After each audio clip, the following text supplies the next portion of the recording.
Following calls by many Nigerians on the coalition party ADC to consider zoning the presidential ticket to the south because of the gentleman's agreement between political parties, they have this understanding that the presidency must rotate between the north and the south. They maintain that it's still the turn of the south to produce the president in 2027. Also, there are calls, even among coalition members on ATIKU Abubakar, to consider playing the role of a statesman. Some have gone as far as telling him to back Peter Obi in 2027. Now, ATIKU Abubakar has reacted to this. After a meeting with coalition leaders, he said, "I will not be pressured into abandoning my constitutional right to aspire. Let every qualified member test their popularity through a credible primary. Zoning must not be used to silence competence." This is textbook ATIKU Abubakar. Remember what he said during the 2022 PDP presidential primaries. Let's take a listen. Waiting for your declaration. When are you declaring? We will let you know now. We will give a formal announcement. Are you confident that you are going to get a ticket for your party? Have I ever failed to get the ticket? Yes. No, this time around, I want to know. Maybe you are so confident. I'm confident. I'm confident. ATIKU Abubakar's statement after the meeting with coalition members shows that he has not learned any lesson from 2023 presidential election. He wants to do the same thing he did in 2023 and expecting to have a different result. It's not possible. This has created serious division in the coalition party ADC. And to outsiders, it will point to the fact that ATIKU Abubakar might be a divisive figure. Yes, remember he claimed the reason he contested in 2023 was because Wike and others blocked the party from zoning the ticket to the south. That was why he decided to contest. Now there is no Wike in ADC. Why can't ATIKU Abubakar champion zoning of the ticket to the south? In fact, ATIKU Abubakar's statement borders on hypocrisy.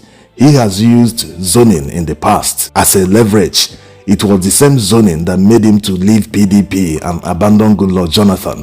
When Goodluck Jonathan sought his support in 2015 presidential election, he refused. He told him point blank that he should not contest, that it is the turn of the north to contest. Because of that zoning arrangement, ATIKU ended up hurting himself, throwing away his chance of becoming the president of this country. He abandoned Goodluck Jonathan and PDP instead of staying in the party to benefit in 2019. Yes, but because of his hastiness and because of his sense of injustice, he decided to abandon his chance of becoming the president and pitched his tent with Buhari, Tinubu and others who formed APC. Despite knowing that Muhammadu Buhari had the upper hand in the APC presidential primaries, ATIKU Abubakar effectively condemned his chances of becoming the president for the next 16 years, starting from 2015. He ditched Goodluck Jonathan because of zoning. He joined Muhammadu Buhari and Tinubu in APC, hoping he would win the presidential ticket of the APC. Yes, let's even think that that was his thinking at the time. He thought he could buy the presidential ticket. Yes, judging by his arrogance in this 2022 video where he was asking the journalist whether he has ever failed to win the presidential ticket. So you can see the thinking. He felt he could buy the presidential ticket of the APC.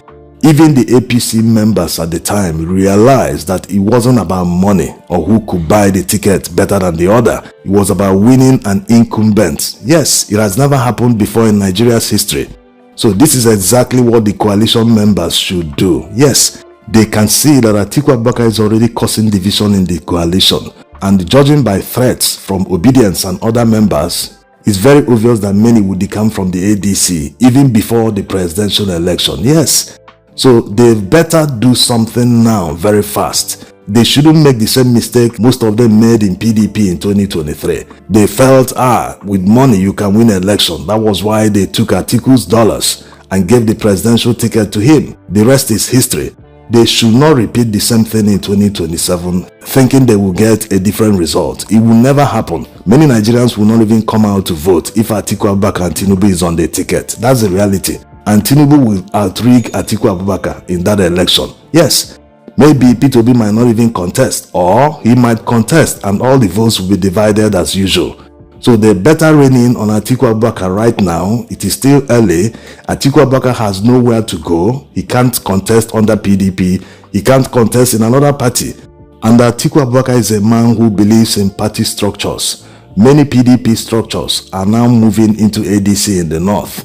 Many people are decamping en masse in some states. The entire structure of PDP, the entire executive of the party have decamped to ADC.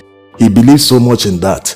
But imagine if they can rise up and say, hey, we must zone the ticket to the south. That will be the end for ATIKU Abubakar. He can't contest anywhere anymore. PDP is virtually dead. There's no other party that he will move into to contest in 2027. He's hoping on the coalition. He wants to bring everyone under that umbrella in order to contest under the party. He's telling others to come and contest. Let it be an open primary so that he will buy everyone. They will make it a transactional presidential primaries as usual. That's not what Nigerians want at this moment. Transactional politics is the reason why Nigeria is not working. It is the reason there is massive poverty. When a politician can buy delegates and practically buy the presidential ticket, he owes no one anything. It has become business. And when he eventually gets to power, he will concentrate on recovering his investment. That's how it works. Once you invest money, you must want to recover that investment with benefits. Yes, no one invests to get back his capital. There must be something added to that capital for it to worth an investment.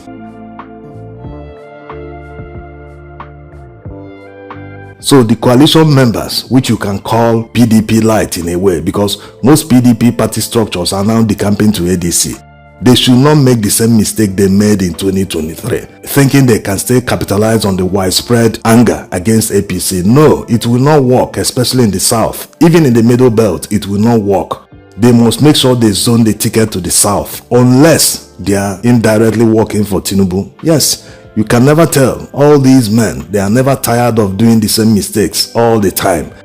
If they are truly working for Nigerians, if they are in this coalition to truly remove APC from power and restore Nigeria at least to the level it was under Goodluck Jonathan's administration, if they are doing that, then they should do the right thing. This is common sense. Governance isn't hard, and that governance starts at the party level, because it is from the party that the person that will be in charge of the government will be thrown up. That person emerges as the candidate and he will contest and win. So if you don't observe governance at the party level, then there is no hope when the people get in power. They must also not be swayed by the propaganda machine ATIKU Abubakar has unleashed. You see the likes of Kenneth Okonkwo, Dele Momodu and many others. They are trying to sell ATIKU Abubakar as the only candidate who can beat Tinubu. You hear takes like, he's the only person that can face him, he will defend his votes, he will do this, unlike Peter Obi who did this, did that. Why didn't he defend his votes in 2023? Yes, he came second. Why wasn't he able to defend his votes and make sure he recovers that vote to win the presidency? Yes, he didn't do any of that. They must also realize that Nigerians are suspicious of the coalition members. They question their commitment. How can they save themselves from themselves? Because these are people who were in PDP under Goodluck Jonathan's administration. Some of the coalition members were also part of APC. Some recently just resigned from APC, as recent as just last week or 2 weeks ago. So they have to do something differently so as to convince Nigerians that they are truly changed people.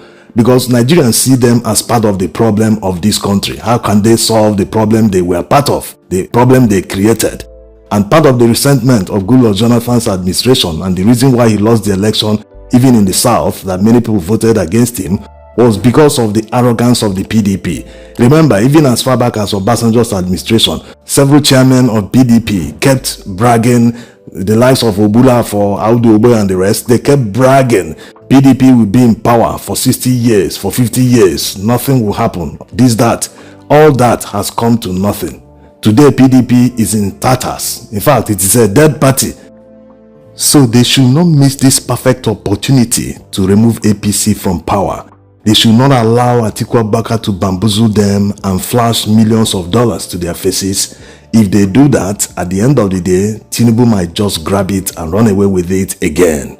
Thanks for watching.